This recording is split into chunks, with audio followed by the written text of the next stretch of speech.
politicians making promises in Nigeria. Okay?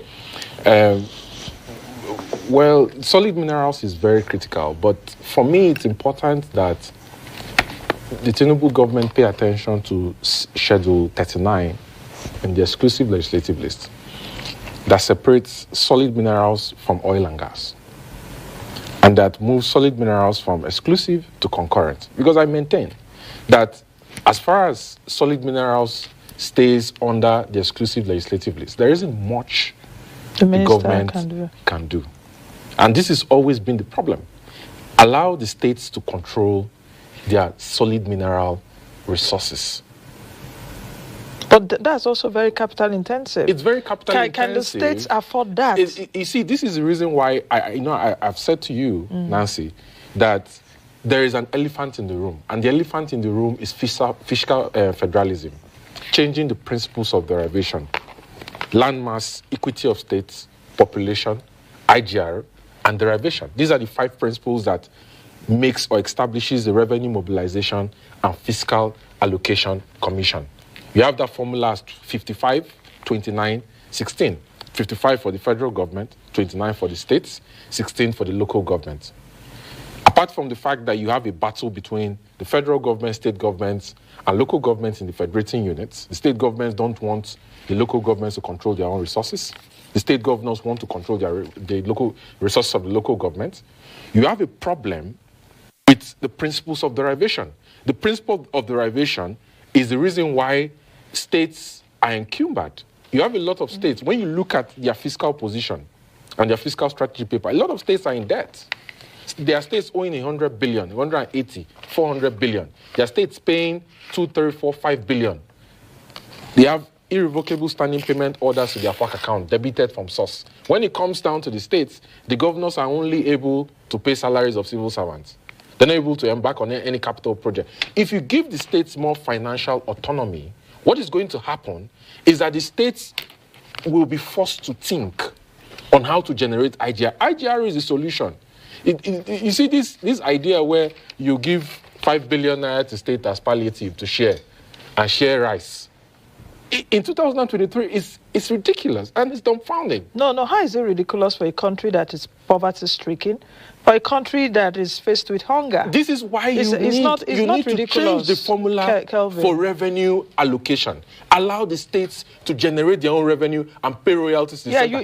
You asked this question about solid minerals. Yes. And I'm telling you, Nancy, that without giving the states autonomy over their solid mineral assets, for them to be able to develop public-private partnerships through state investment corporations, bring in companies, set up a mining framework like you have in the oil and gas industry. You give out mining prospecting license, you give out mining licenses. They share revenues, they pay taxes to the state generate IGR, and they pay royalties to the federal government. This is how to unleash the power of solid mineral assets, lithium, gold, tin, bauxite, aluminium, all kinds of solid minerals you have scattered all over Nigeria. Okay. So these are your own key points of action for the solid mineral sector. As Dele Alake assumes office, of course, he's now the Minister of Solid Minerals. Is there any other thing you would want him to do as a minister, or any other impending? Because what you've also raised are impediments that will not make him succeed. Are there some quick wins there for us? Quick wins in the area of, there are a lot of illegal mining going on in the country. There are illegal miners because the federal government has failed to do its job as a regulator. The federal government wants to play two positions. It wants to be a player and a regulator. It doesn't work that way. That's why you have a lot of artisanal miners and you have smuggling of mineral resources that are mined in Nigeria. Under the nose of the federal government. And this also comes back to the fact that the Minister of Solid Minerals has to work with the Minister of Justice. Because if you're going to review the legislative list and do a 6th constitutional alteration, you need to involve the Minister of Justice. This comes back to the question on the recommendation of the CONFAB, 2014 CONFAB report that was pioneered by Kenny Namani and Iyorchia Ayu, on the issue of separating the offices of the Attorney General of the Federation from the Minister of Justice. But now we have Minister of Justice and Attorney General. So it seems the President did not listen to that. So what good can we make with what we have now? You need a sixth constitutional alteration. You need to review the exclusive legislative list. There are items on that list that should be on the concurrent list. Example, Schedule 39 of the exclusive legislative list that talks about solid minerals, oil, and gas. Okay. Dr. Igwe, what other key points of actions would you give to these ministers? You want to choose them? Let me give you the opportunity to do that. We have 45 ministers. What key points of actions? At our last discussion last week, it's like the president is even listening. You really raised that there was no Niger Delta minister. And we saw on Sunday that list was reshuffled, as it were, at least a few people there. Abubakar Momo, now the Minister of Niger Delta. So what are your key points of actions? That's KPAs, not even KPIs now. Key points of actions for these ministers, perhaps like 30 days, 60 days, or whatever, or however you want to put it. Well, I think that an important and cross-cutting issue for me is the house for the distribution of the palliatives. And I'm sure you know about the National Register. Questions are being asked about how the numbers and the persons on that list were generated, and whether it is, is just any form of partisanship in it. It is important to transparently tell us the criteria that is being used to generate the National Social Register, and also tell us whether they are in the last 3 years or 4 years since the distribution of palliatives and interventions to reduce poverty, whether some people have left that list. It is crucial to know whether some people have already left the list, and also to make sure that the list is insulated from any form of partisanship. I think what is important, my colleague has said a couple of things for the future. What is important for us in the country at the moment is the now. How get drowned into the inflation that is making life unbearable for everyone. Those are the quick wins, I think, that the president needs to key into. I have spoken about oil theft. And thankfully, there is a Niger Delta minister. Of course, there's also the Minister of State for Petroleum, and again, the one on gas. I think all of them should put their heads together to find out what we need to do. Of course, also the minister in charge of finance, to look at the numbers again and see what can be done to reduce oil theft. In fact, if we're able to have the numbers from the 400,000, Nancy, you can imagine the amount, part of the list that many people have. The minister in charge of the Fed has insecurity in his state. Oh, okay, Dr. Igwe, we can't hear you again. I don't know what has happened. The network has really gone gaga there, not Lady Gaga though. So let's come back to Kelvin here. Let's try to reconnect with Dr.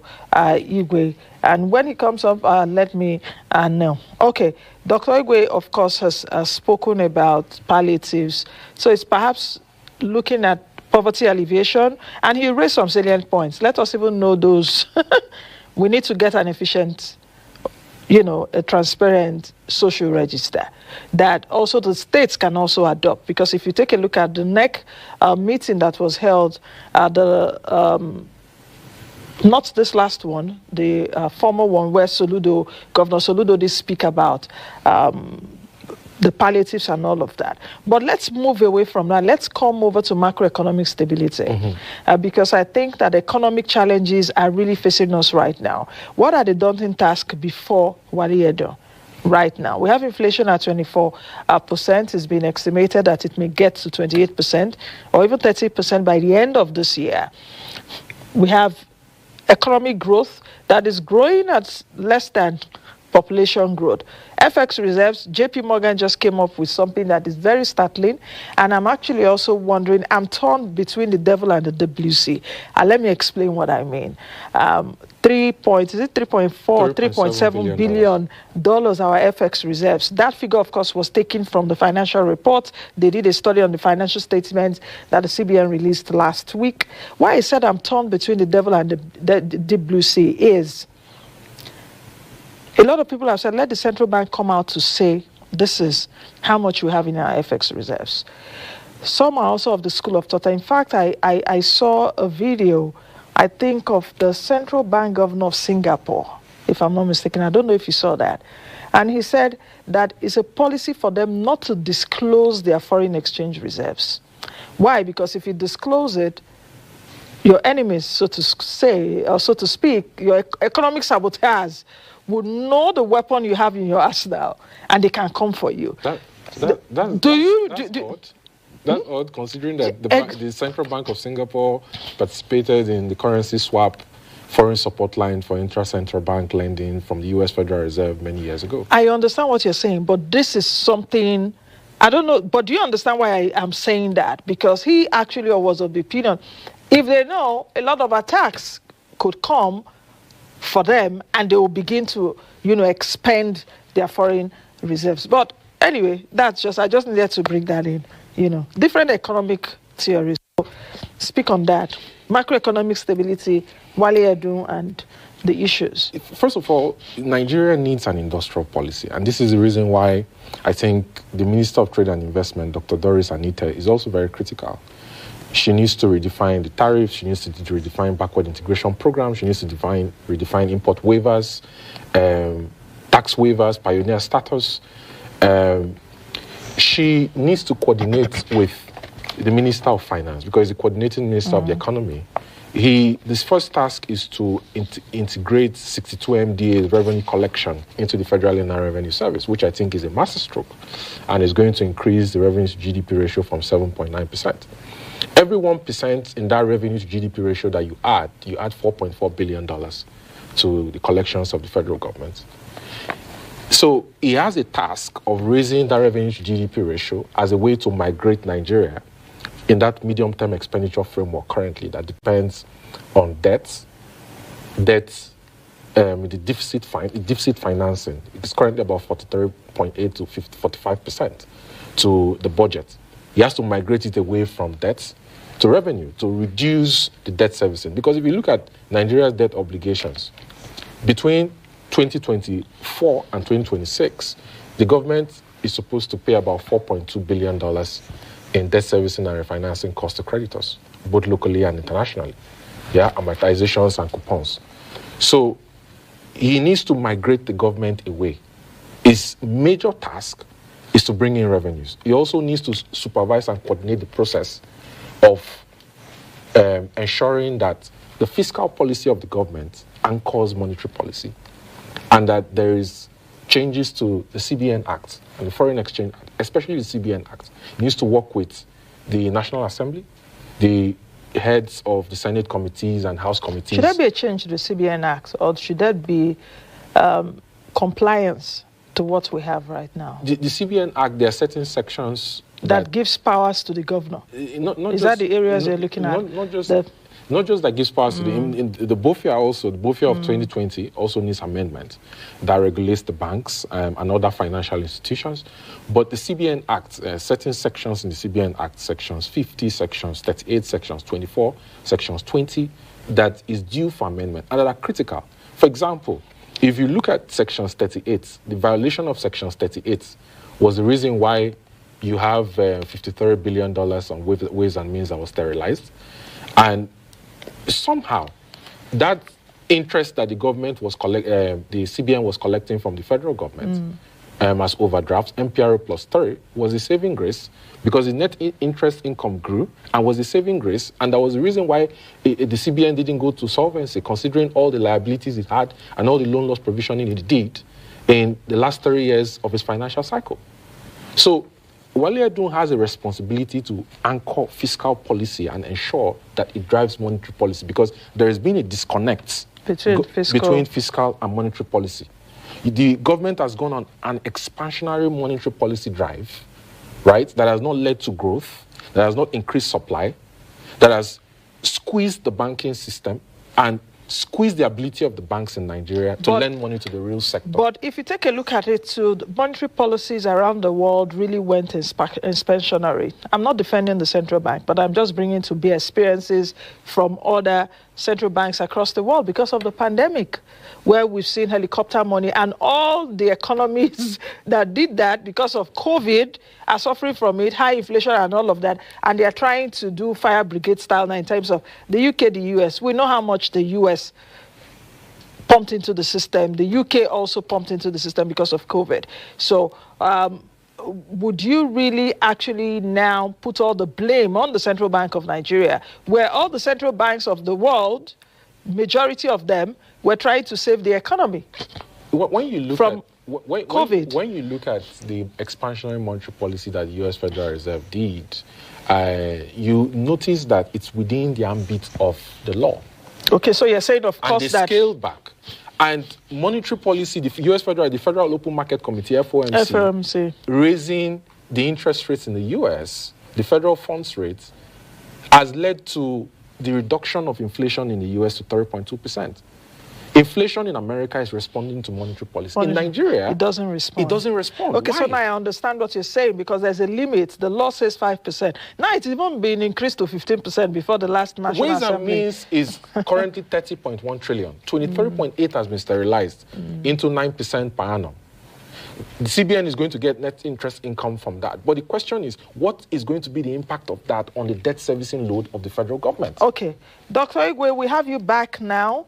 Let's take a look at, can you give me some ministries that are perhaps key ministries that you will be focusing on in this administration? Then I'll come to the later part of my question.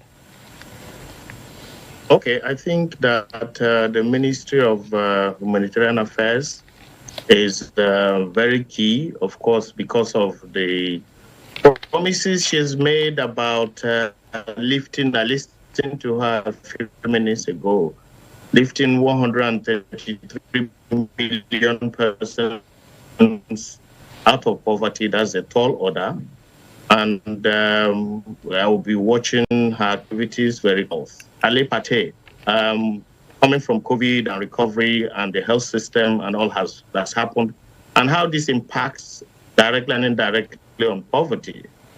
I will also be looking at the Minister of Defense. I was speaking about Matawale and his credentials for that position a moment ago, especially looking at the fact that, the issues in his state continue to linger, and whether that was a strategic decision by the president himself to bring him at the national level, and how qualified, looking at his antecedents, is he to take such a position. So we'll be looking at the Minister of Defense and the Niger Delta Ministry, of course. You referred to the decision the president made to give the Niger Delta a minister. What implications has this got, especially on the Niger Delta Development Commission? We read about some of the back-end issues about whether it is appropriate to have a minister, whether bureaucracy is impacting positively or negatively on the performance of the Niger Delta Development Commission, and how the NDDC will function as the coordinator of sustainable development in the Niger Delta region, and also issues of stability, how the appointment of the minister will impact on the stability of that organization. As you know, the organization has been quite unstable, having so many boards and managing directors, and many people are saying that it's important to give the current management some time, to be able to see, how they can perform. So yes, these are very key ministries. Of course, the Minister of Finance, how he can coordinate the whole lot of the economy to be able to match rhetoric with action. because the inflationary numbers, and indeed how this also impacts on the leadership of the central bank. As you know, what has happened in the past with the former central bank governor, and how soon a new one will come to be able to make sure that the issues that my colleague raised can be looked into very quickly. So we are all watching, Nigerians are watching.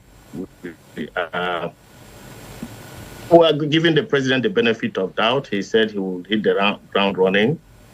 Better late than never.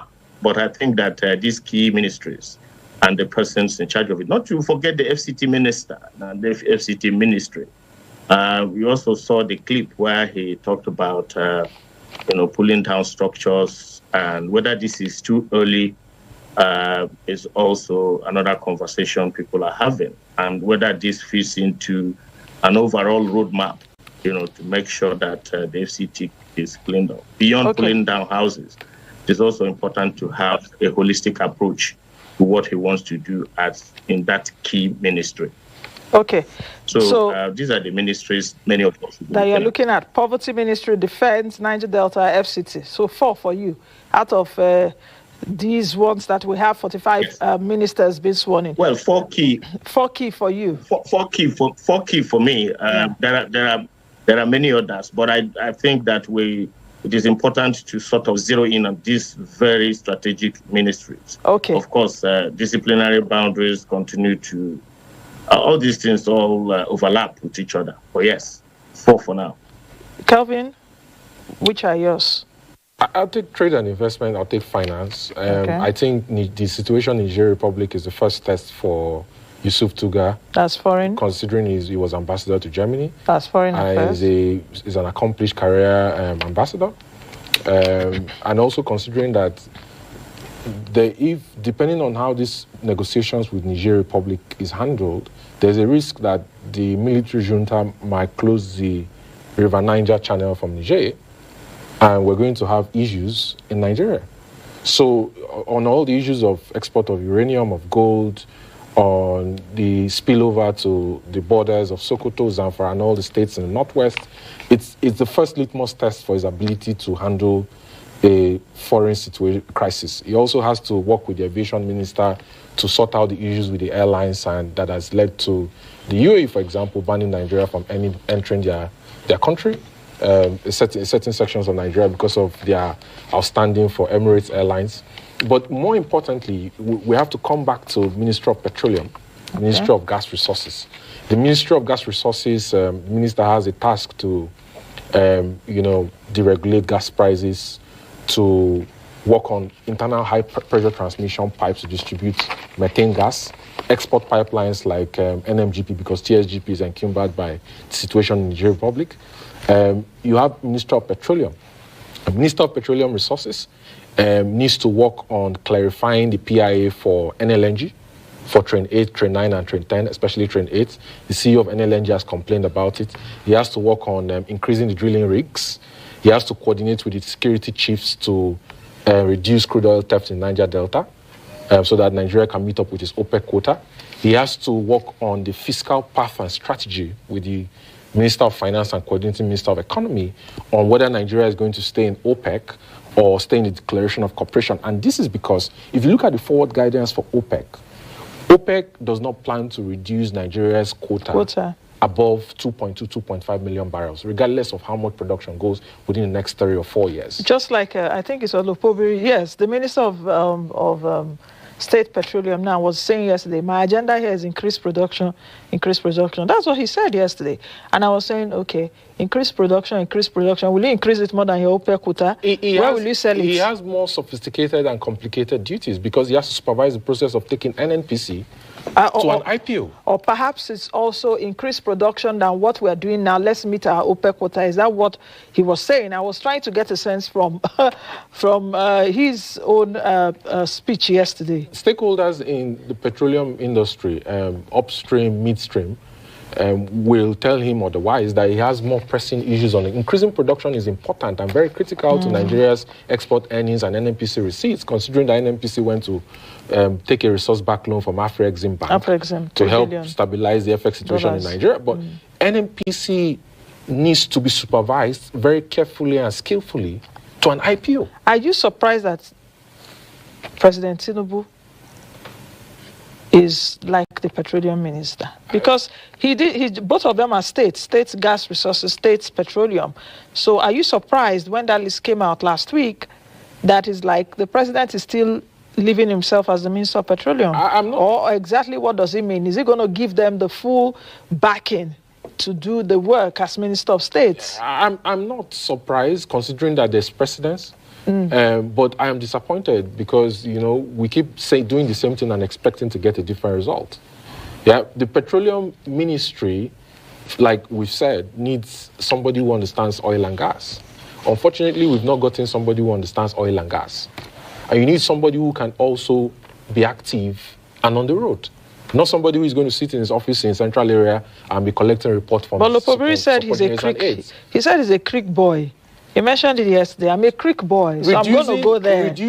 Reducing crude oil theft is not the only work and is not the only task that the Minister of Petroleum is saddled with right now. Nigeria has other very pressing issues for the Ministry of Petroleum Resources. You think it's not just crude oil theft? Now, the JP Morgan report says that the government is planning to draw down its stake and raise $17 billion for the FX markets to stabilize it. I would, for example, not advise them to draw down their equity in NLNG. It would be better for them to go to the market and start getting investment bankers to audit this NNPC, forensic audit, do book building, and go for an IPO. If you want to raise capital, you can't rush the process. You can't just call investors and say, oh, we have these assets, we need money, and we need money now. It's a process. It takes time. It takes 6 to 12 months. Okay. For you, Kelvin, trade, finance, foreign affairs, petroleum, gas resources. Those are just the 4 you've mentioned. Dr. Igwe also mentioned 4. And I've also noticed that for many Nigerians, we're also caught in the web of not speaking about some other ministries that perhaps we can also have quick wins, or perhaps looking at those ministries that have been underperformers in the last few years. Of course, when we are even talking of ministers, or even in most analysis, even in the media, you don't get to hear like, okay, we have a minister of tourism now. Before, there used to be Ministry of Information, Culture and Tourism. Then information is now information and national orientation.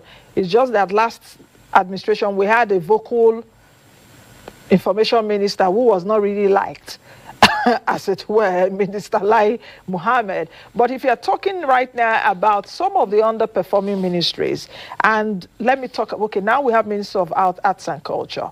There's a Ministry of Sports too. What kind of agenda should we be setting for these ministries? There's a Ministry of Science and Technology, for example. There's a Ministry of Steel Development now. I don't want us also to take our eyes off those ministries. What kind of issues, what is the agenda for the Ministry of Science and Technology, for example, the Ministry of Steel Development, the Ministry of Arts is now Arts, Culture and Creative Economy, the Ministry of Tourism, even though we know that Nigeria is plagued with insecurity concerns. Kelvin, you're looking at me. You didn't expect this question. Okay, Dr. Igwe, respond to that. For example, in science and technology, I was taking a look at it. In South Africa, for example, many years ago, they churned out over 80,000 scientific papers that are useful for production activities in their economy. Egypt should be, I think, about 60,000. In Nigeria, as at the last count, perhaps about 28,000 scientific papers. So what do you have to say about that? Dr. Igwe, over to you. Well, I would add 2 ministries on the list. I would add the Ministry of Innovation and Digital Economy. And I will also add the Ministry of Marine and Blue Economy. These are very important ministries. And I would say that for that of digital economy, I think that the whole expectation of the Nigerian digital transformation roadmap, leveraging on the experience we had from COVID, jobs can be created remotely. And I would add that ministry on my list, especially, how that ministry will be able to create jobs for, youthful population across the country. Jobs and jobs and jobs, they are key for me. Very related also is the Ministry of Marine and Blue Economy. As you know, blue economy, it's not something that is entirely new. It's something that's been going on, but it's becoming a cliche, for want of a better word. So how that ministry would develop in the light of the new dynamics of the Africa Blue Economy strategy by the African Union and the one by the United Nations, especially how that ministry can assist creating blue jobs. And these are jobs that can be derived, from the blue economy arena, from tourism to coastal communities, and also how all of these ministries, for instance, can look at the issue of flooding, which is the other side of blue economy.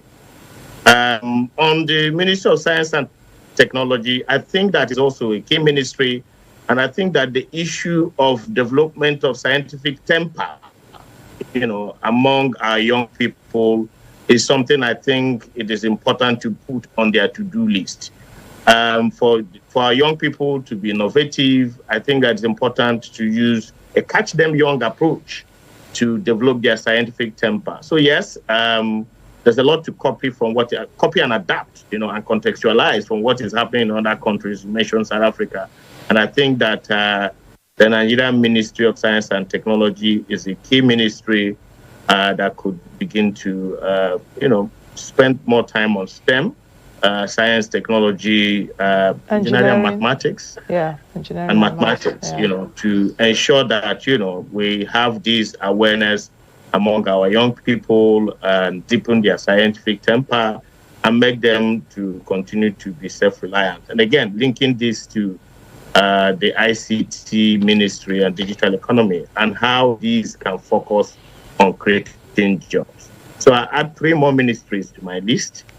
Digital economy, blue economy, and health. Okay, blue there, not green. Blue economy. I want to add three ministries. Blue economy, yes. Yes, I don't know, Doctor, if you answered my question. You just added ministries to it. I was actually talking about even the cooperation or the coordination of some of these ministries. Or let's even begin to take a look at these ministries that hitherto we don't really pay attention to. I would add even the Ministry of Women Affairs to it. Why we are interested now in Ministry of Poverty Alleviation and Humanitarian Affairs perhaps is also the issue of palliatives. I added the Ministry of Science and Tech. I added the issue of steel development. I added the Ministry of Sports. These are ministries that don't get so much of media attention. Also, these are ministries that are not, in quote, almost adequately funded. They are they are poorly funded. They are poorly funded.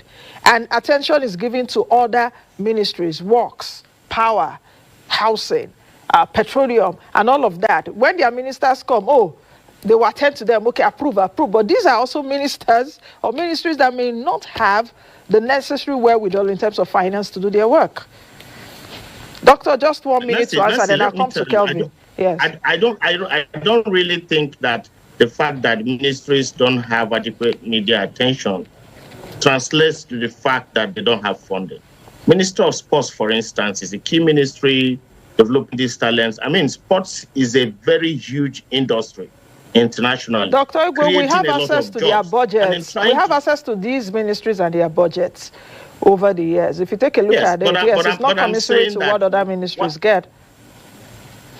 Why money is important to do all of this, there is also the part of it that, doesn't require the kind of activities I'm talking about.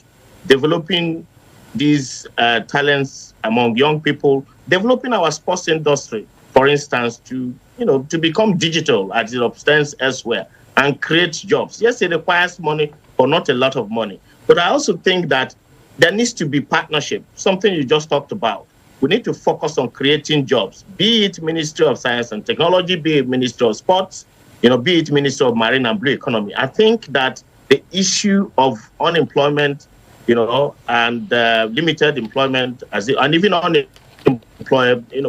employability issues, among our youth population is a crucial thing. Okay. And I think that is an important rallying point for all the ministries put together. Focus on the young people and create jobs. For me, that is a pathway to reducing poverty. Kelvin, beyond the palliatives. Okay, let me come to Kelvin. What are your views? And let me also just oppose it, because we have about 5 minutes to the end.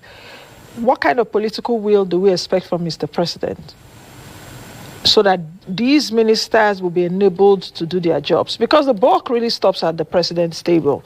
If he can empower them with political will or backing, they'll be able to work. Then number 2, the bureaucracy of the civil servants to be able to enable this minister's work is something we should also look at. I think that's where the political will comes. And the president needs to learn it from OBJ's years as president. OBJ did very well in managing the bureaucracy within the system.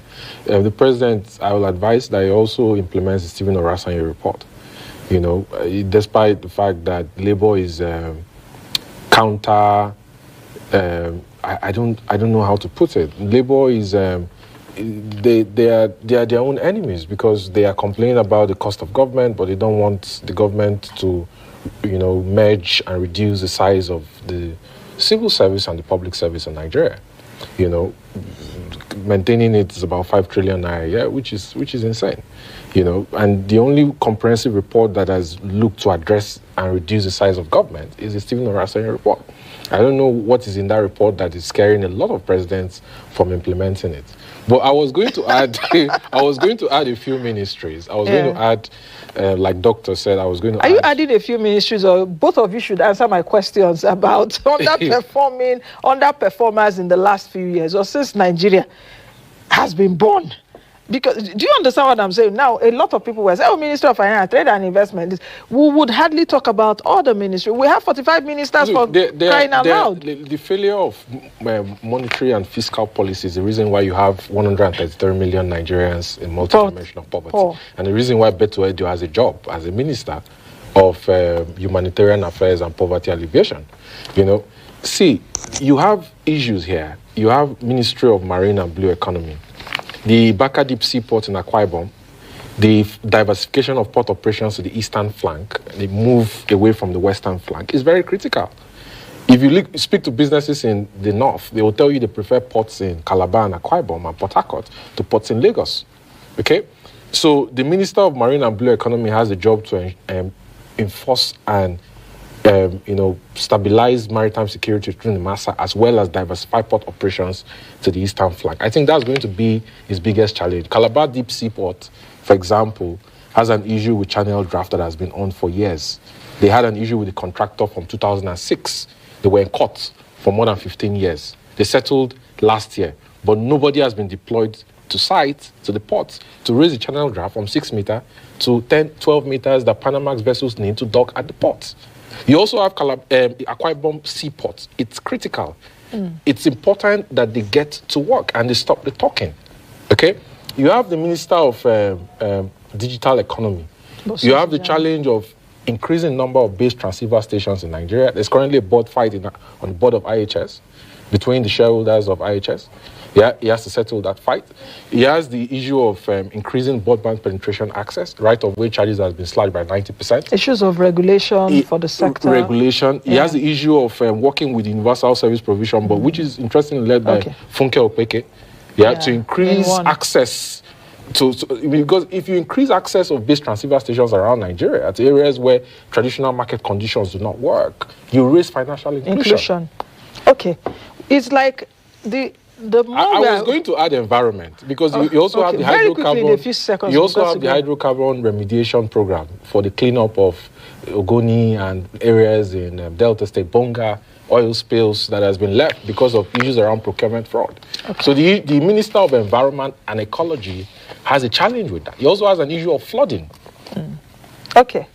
It seems the more we speak about this, the more questions are to be asked. But we'll continue to look at this, of course, as the ministers have all resumed duty. I'm sure that if not all of them will be at work today. Dr. Igwe, thank you for joining us today. We'll keep the conversation going, definitely. Thank you for joining us from Uyo. So I'll talk to you soon. And Kelvin, Emmanuel, thank you very much for joining us. And that's our show today. Please join us again tomorrow, where we'll be looking at another angle concerning business, economy, finance, investment in the country. Like the president said yesterday, God be with you.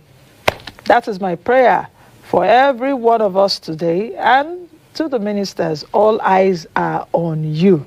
You are there to serve. This is a call to service, not a call for enrichment. I'll see you all again tomorrow. Be the best you can be and be the change that you want to see. I am Nancy Naji. Bye now.